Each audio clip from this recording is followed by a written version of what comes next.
Back to our channel লাভার সানুসন্ধ্যা চ্যানেলে তোমাদের প্রত্যেককে স্বাগত।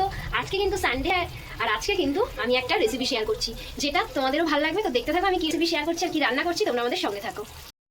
বেশ কিছুটা মাংস নিয়ে নিয়েছি, মোটামুটি 500 গ্রামের মতন, ধুয়ে ম্যারিনেশন করে রেখেছি। এদিকে দেখো নিয়ে নিচ্ছি একটা পেঁয়াজ আর দুটো রসুন, যেটুকু ছিল সেটুকুই দিচ্ছি। এটাকে করে নেবো গ্রাইন্ডারে মিক্স, যেহেতু সময় খুবই কম তার জন্য কিন্তু তাই করে নেবো, কুচিয়ে নেওয়ার সময় নেই। মিক্সিটার মধ্যে এটাকে মিক্স করে নেবো। নিয়ে নিয়েছি 4টে আলু সিদ্ধ করা, আর এদিকে কড়াইতে রয়েছে আমার মিক্সচারে মশলাটা পেস্ট করেছিলাম, যার মধ্যে ছিল টমেটো, জিরে, আদা, কাশ্মীরি লঙ্কা গুঁড়ো, একটু শুকনো লঙ্কা গুঁড়ো। এই দিয়ে মশলাটাকে আমি কিন্তু কষিয়ে নিচ্ছি। এই করে কিন্তু আজকে কী আইটেম হতে চলেছে নিশ্চয়ই কিছুটা গেস করতে পারছো। তো সঙ্গে থাকো, দেখতে থাকো কী করছি। এখন কিন্তু পেঁয়াজ রসুন যেটা দেখালাম সেটা কিন্তু এখন পেস্ট করে নেবো। চলো, পেঁয়াজ রসুনটা দেখো পেস্ট করা আমার কমপ্লিট হয়ে গেছে। এবার কিন্তু এই মিক্সচারটা আমি ঢেলে দেবো কিন্তু কড়াইতে। আমি কিছুক্ষণ এটাকে কষিয়ে নেব। যেটুকু লেগে আছে মিক্সার বাটিতে ওটা পরে আমি চারটা ধুয়ে দিয়ে দেবো। মশলাটা দেখো আমি কিন্তু খুব ভালো করে এখন কষিয়ে নেবো। পেঁয়াজ রসুন আর আগে যে পেস্টটা ছিল টমেটো, জিরের গুঁড়ো, শুকনো লঙ্কার গুঁড়ো, সমস্ত পেস্টটা কিন্তু আমি একটুখানি কষিয়ে নেবো। যতক্ষণ না তেল ছেড়ে যাচ্ছে আমি এটাকে ভালো করে কষাবো। বেশ 2-3 মিনিট কিন্তু কষিয়ে নেবো। দেখবে একটা হালকা স্মেল আসবে, তখন কিন্তু মশলার থেকে তেলও ছেড়ে দেবে। তখন আমি মাংসগুলো দিয়ে নেবো। বেশ কিছুক্ষণ নাড়াচাড়া করার পর কিন্তু এটাকে ছেড়ে দিতে হবে, সবসময় না, তবে হ্যাঁ এটাকে কিন্তু এরকম মিডিয়াম ফ্লেমেই রাখবে। এটাকে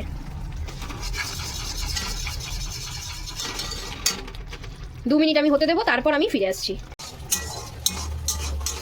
মশলাটা কিন্তু আমি খুব ভালো করে কষিয়ে নিচ্ছি, দেখতেই পাচ্ছ হালকা হালকা তেল ছেড়ে দিয়েছে। আরও কিছুক্ষণ সময় কিন্তু ওয়েট করতে হবে।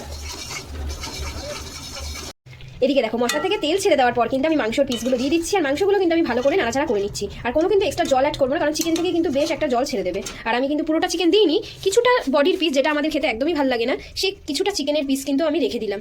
কারণ এইটা দিয়ে আমি কি বানাবো এটা আমি পরে ভাবছি, তার আগে কিন্তু আমি লেগ পিসগুলো দিয়ে এটা বানাচ্ছি কষাটা। আর এই কয়েকটা পিস রেখে দিচ্ছি অন্য কিছু বানানোর জন্য। আর অবশ্যই কিন্তু এই পর্যায়ে কিন্তু আঁচটাকে কিন্তু মিডিয়ামই রেখে দিও, না নিচ দিয়ে কিন্তু পোড়া লেগে যেতে পারে।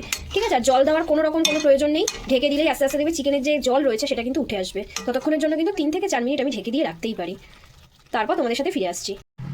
দেখো চিকেনটা আমি ঢেকে দিয়েছি, খুবই লো আছে এটা হচ্ছে। ততক্ষণে কিন্তু আমার ভাতটাও হয়ে গেছে, আর মার দেওয়ার পর কিন্তু আমি ভাতটাকে তুলেও নিয়েছি। বেশ ধোয়া ধোয়া উঠছে, কিন্তু বেশ ভালো লাগছে কিন্তু দেখে। এই পর্যায়ে কিন্তু ভাতও কমপ্লিট, এদিকে চিকেনটাও কিন্তু আমি ঢেকে রেখে দিয়েছি, আস্তে আস্তে কষছে। আর এদিকে ভাতও আমার অলমোস্ট ডান। এবার আমি একটু গ্যাসের ফ্লেমটা কিন্তু ভাতের একটু বসিয়ে দেবো, নিচে যেটুকু এক্সেস মার রয়েছে সেটা কিন্তু শুকিয়ে যাবে। ভাতটা এই পর্যায়ে কিন্তু খুব বেশিক্ষণ রেখে দেবে না তোমরা, একটু চিটপিট চিটপিট আওয়াজ হবে তখনই কিন্তু বুঝতে পারবে যে হ্যাঁ ভাতগুলো হয়ে গেছে আর নিচের মাঠটাও কিন্তু শুকিয়ে গেছে। তখন কিন্তু গ্যাসের ফ্লেমটাকে পুরো এভাবে করে বন্ধ করে দেবে, আর কিন্তু জ্বালিয়ে রাখার কোনো প্রয়োজনই নেই। অবশ্য ঢাকনাটাকে আমি সরিয়ে দিয়েছি, দেখো এখন কিন্তু বেশ কিছুটা কিন্তু জল ছেড়ে দিয়েছে। তাই আবার কিন্তু একটু ওপর নিচ করে দিয়ে কিন্তু আবার ঢাকনা দিয়ে বেশ কিছুক্ষণের জন্য এই রান্নাটা করে নিতে হবে। আমি দেখো ঢাকনাটা আবার রেখে দিলাম, আবার কিন্তু মিনিমাম 5-6 মিনিটের জন্য এটাকে আমি রেখে দিই, আবার পরে নাড়া দেবো। চিকেনের ঢাকনা কিন্তু তুলে দিয়েছি, চিকেনটা কিন্তু ভালোভাবে ফুটে এসছে। এবার কিন্তু আর ঢেকে দেওয়ার কোনো প্রয়োজন নেই। মোটামুটি তোমরা এই অবস্থাতেই কিন্তু রাখতে পারো, বেশ কিছুক্ষণ হবে। আর মোটামুটি 10 মিনিটের মধ্যে কিন্তু চিকেন পুরো ডান হয়ে যাবে। ভালোভাবে ফুটতে দেবে, ওপর নিচ ভালোভাবে সিদ্ধ হয়েছে কিনা তোমরা কিন্তু একটুখানি খুব সাবধানে খুন্তির সহযোগে কিন্তু এটা করে নিও। আমি কিন্তু এই পর্যায়ে নাড়িয়ে দেবো ওপর নিচ করে। আর দেখো কোনো রকম কিন্তু আমি এক ফোঁটা জল দিইনি, চিকেন থেকে যে এক্সেস জলটা উঠেছে সেটা দিয়ে কিন্তু চিকেনটা সিদ্ধ হচ্ছে। এরকম কিন্তু 8-10 মিনিট আর হবে। আর দেখো আমি যে বডির পিসগুলো রেখে দিয়েছিলাম সেগুলো দিয়ে কী করবো বুঝে উঠতে তখনও পারছিলাম না। এখন কিন্তু আমি কিন্তু একটা বাটিতে জল নিয়ে নিয়েছি, আর 3টে বডির পিস কিন্তু এরকমভাবে দিয়ে দিয়েছি, যেটা কিন্তু শীতের সন্ধ্যায় কিন্তু স্যুপ হিসাবেও কাজ করবে। এদিকে আমার মাংস হচ্ছে আর এদিকে কিন্তু আমার স্যুপটাও তৈরি হবে। পুরোভাবেই কিন্তু গ্যাসটাকে আমি বাড়িয়ে দিয়েছি। ওপর থেকে দেখো যে সাদা সাদা ফেনাগুলো আসছে, এগুলো কিন্তু চিকেনের নোংরা, যেগুলোকে তোমরা কিন্তু একটু কাচিয়ে হাতার সাহায্যে কিন্তু একটুখানি হালকা করে কাচিয়ে কিন্তু এগুলোকে ফেলে দেবে, নাহলে কিন্তু এক্সেস যে ময়লাগুলো সেগুলো কিন্তু থেকে যাবে। দেখো এদিকে আমি ভাতও করে রেখে দিয়েছি। কি করবো বুঝে উঠতে পারছো না তো? নিশ্চয়ই ভিডিওটা দেখতে থাকো আর বুঝতে পারবে কি কি করছি। এদিকে মাংস হচ্ছে, এদিকে কিন্তু স্যুপ বসিয়ে দিয়েছি, এদিকে ভাতও আমার রেডি। আর এদিকে কিন্তু আলুগুলোকে কিন্তু আমি শেষে দেবো, যেটা একদমই নরম রয়েছে, তাই আগে দিলে কিন্তু এগুলো কিন্তু ভেঙে চুরে যাওয়ার চান্স আছে। এদিকে দেখো আমার মাংসটাও কিন্তু তৈরি হয়ে গেছে। আর আমি কিন্তু এবার কিন্তু বিরিয়ানির জন্য কিন্তু এটাকে কিন্তু আঁচে বসিয়ে দিচ্ছি, খুবই লো আছে দেখতেই পাচ্ছ। আর এটা কিন্তু ততক্ষণে কিন্তু হবে, তাই এটাকে কিন্তু আঁচে বসিয়ে দিচ্ছি বিরিয়ানিটা। আর আরেকদিকে কিন্তু আমি করে নিচ্ছি যেটা চিকেন 3টে সিদ্ধ বসিয়েছিলাম বডির পিস, এই 3টে চিকেনকে কিন্তু আমি কিন্তু ঠান্ডা হওয়ার জন্য কিন্তু একটা বাটিতে তুলে নিয়ে তারপর কিন্তু হাড়গুলোকে চিকেনের থেকে আলাদা করে নিচ্ছি। দেখো হাড়গুলোকে আমি কিন্তু আস্তে আস্তে ছাড়িয়ে নিয়েছি। আর এই সম্পূর্ণ কিন্তু এই চিকেনটাকে কিন্তু আমি দিয়ে দেবো, এই চিকেনটা যে সিদ্ধ করলাম সেই স্টকে সম্পূর্ণটা কিন্তু দিয়ে দেবো। আর কিছুই না, শুধুমাত্র এটা কিন্তু চিকেন স্যুপ হবে। এটাকে কিন্তু আমি আবারও গ্যাসটাকে জ্বালিয়ে নেবো। তারপর তোমরা দেখতে থাকো এটা আমি কীভাবে প্রিপেয়ার করি। দেখতে পাচ্ছ ওপরে কি সুন্দরভাবে একটা তেল ভাসছে, আমি কিন্তু এক ফোঁটা তেলও কিন্তু দিইনি, যেটুকু তেল ভাসছে সেটা কিন্তু চিকেনের তেল। এই অবস্থায় কিন্তু একটুখানি নাড়িয়ে দিই। শুধুমাত্র একটু নাড়িয়ে দেবে, দেখতে পাচ্ছ? হাড়গুলো থাকলে যেহেতু ভালো লাগবে না, তার জন্যই কিন্তু আমি হাড়গুলোকে ছাড়িয়ে নিয়েছি।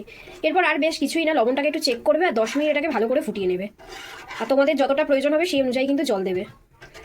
নামানোর সময় কিন্তু আমি বেশি কিছু দেবো না, খালি দুটো জিনিস দেবো, তোমরা দেখতে পাবে। ততক্ষণ এটা ফুটুক। এদিকে দেখো সানুও কিন্তু চলে এসছে কাজ করে, আর আমারও কিন্তু রান্না প্রায় কমপ্লিট, বুঝতেই পারছো। জাস্ট হয়ে গেলে ওকে কিন্তু পরিবেশনটা করে দেবো। কি খিদে দিতে পেয়েছে? বিশাল খিদে পেয়েছে, কিন্তু কিছুই তো রান্না হয়নি এখনো। কি বলছো গো ম্যাম? আমার বিশাল খিদে পেয়েছে, আর ভালো লাগছে না। কোনো রান্না হয়নি, তোমাকে কিন্তু করতে হবে। খেতে দাও, আর ভালো লাগছে না। খেতে দিতে হবে, চলো চাইছে যখন তাহলে খেতে দিয়ে দিই। চলো একটু ফ্রেশ হয়ে আসো তুমি, তাহলে আমি তোমাকে কিন্তু সার্ভটা করে দিই। দেখেছো কলা পাতাটা কিন্তু নিয়ে এসছে, বললাম কেটে নিয়ে আসো ওখান থেকে, ও এখানে এনে কাটবে। ওখান থেকে কেটে আনলে না কেন কলা পাতাটা? ভালো করে কেটে আনলে তো হয়ে যেত। ও আবার মেজারমেন্ট করে কাটছে, দেখো না, মানে কি বলবো, দুটো পাতায় দুজন, তাই তো? এবার এগুলোকে চট করে একটু ধুয়ে নিয়ে আসো। এ আর অর্ধেক করো না, বুঝলে? একটুখানি যাও ওপরে, যাও, জল পড়ছে, একটু নিয়ে আসো ধুয়ে। আবার কাটছো কি? ও পেঁয়াজটাও কাটতে হবে, পেঁয়াজ রয়েছে। দেখো টাইম দেখতে পাচ্ছ ঘড়িতে, 5টা 10 বাজে, এখন কিন্তু দুপুরের খাবার হবে। টাইমটা দেখতে পাচ্ছ? এনাফ, চলো। ওরে বাবা, দাঁড়াও দাঁড়াও, আমি যাই, দাবাই না ঠিকঠাক হবে। কৃষ্ণ কখনো একা হতে পারে? রাধা না সামনে থাকলে কৃষ্ণ কখনো থাকতেই পারে না। রাধা তো পরে আসবে, দাঁড়াও না, দিচ্ছি। চলে এলো আমাদের হোমমেড বিরিয়ানি। হোমমেড বিরিয়ানি চলে এসছে। ও নাকি কি আবার করছে। তো আমাদের এটা হচ্ছে হোমমেড বিরিয়ানি বানিয়েছে ও, বাড়ির বিরিয়ানি, গরম গরম বিরিয়ানি। দেখো কলা পাতায় সার্ভ করে দিচ্ছে হোমমেড বিরিয়ানি। কিছু বলো, দেখো খেয়ে বলো। খাই আগে। হ্যাঁ দেখো গাইজ আমাকে দিতেই যাচ্ছে, শেষ আর করছে না কলা পাতায়। আরে তুমি আবার বেড়ে নাও, এবার তোমারটা বারো এবার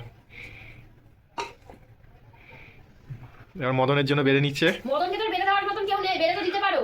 মদনকে তো মাংস এনে দিলাম।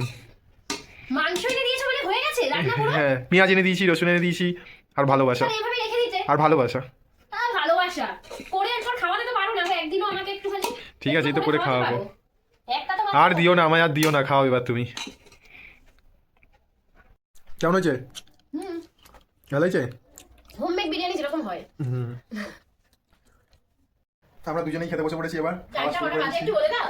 এই তো সব জায়গায় সন্ধ্যা হয়েছে, আমাদের এখন দুপুর হয়েছে। আমাদের এখন দুপুর হয়েছে, কাজ বাজ সেরে আসলো, তারপরে তো খাবো। রান্না বান্না 3:30টার সময় মাংস এসেছে।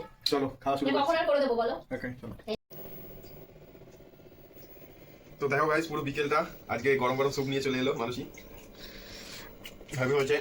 শীতের বিকেলে যদি একটু গরম গরম চিকেন স্যুপ কান্না ভালো লাগে বলো? আমার তো হেভি ভালো লাগছে। সবকিছু ঠিক আছে? হেভি হয়েছে গরম গরম চিকেন স্যুপ।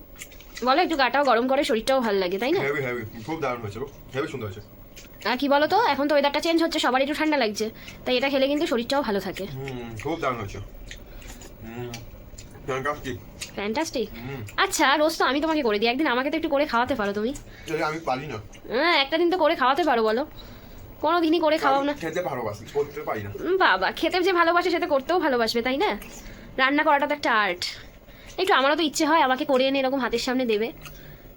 হেভি হয়েছে, পুরো একদম চিকেনে ভর্তি। ভালো। এটা কি ফার্স্ট টাইম করলাম তো? এর আগে করেছিলাম? হেভি হয়েছে, দারুণ দারুণ হয়েছে, দারুণ। খাচ্ছে দেখো। হবে খাও। খাবো না, তুমিই খাও। না একটু খাও, তুমিই খাও। খাও খাবার খাও। বলছো খাবার কথা, দাও তাহলে। কেমন হয়েছে? আবার সেম ভুল করে, আমি করেছি আমাকে বলছে কেমন হয়েছে। তোমরাই বলো তো, করে দিলাম আমি, প্রশ্নটা তো আমি করবো, ও আমাকে প্রশ্ন করছে কেমন হয়েছে। এটা কি ঠিক কখনো? এটা কি ঠিক? একদম ঠিক, একদমই ঠিক না। একদম ঠিক। চাটা একটু গরম হলো? হ্যাঁ। কেমন হয়েছে? সিম্পল বাট ভালো, তাই বলো? আমরা তো শীতের সন্ধ্যাটা এইভাবেই উপভোগ করলাম। তোমাদের ছোট্টখাট্ট ব্লগটা কেমন লাগলো আমাকে কিন্তু কমেন্ট সেকশনে কমেন্ট করে জানিও। নেক্সট কি ব্লগ আসছে তো দেখার জন্য কিন্তু আমাদের চ্যানেলটাকে ফলো, সাবস্ক্রাইব দুটোই করে রাখতে হবে। ততক্ষণের জন্য আমরা খেতে থাকি, আর তোমাদেরকে টাটা।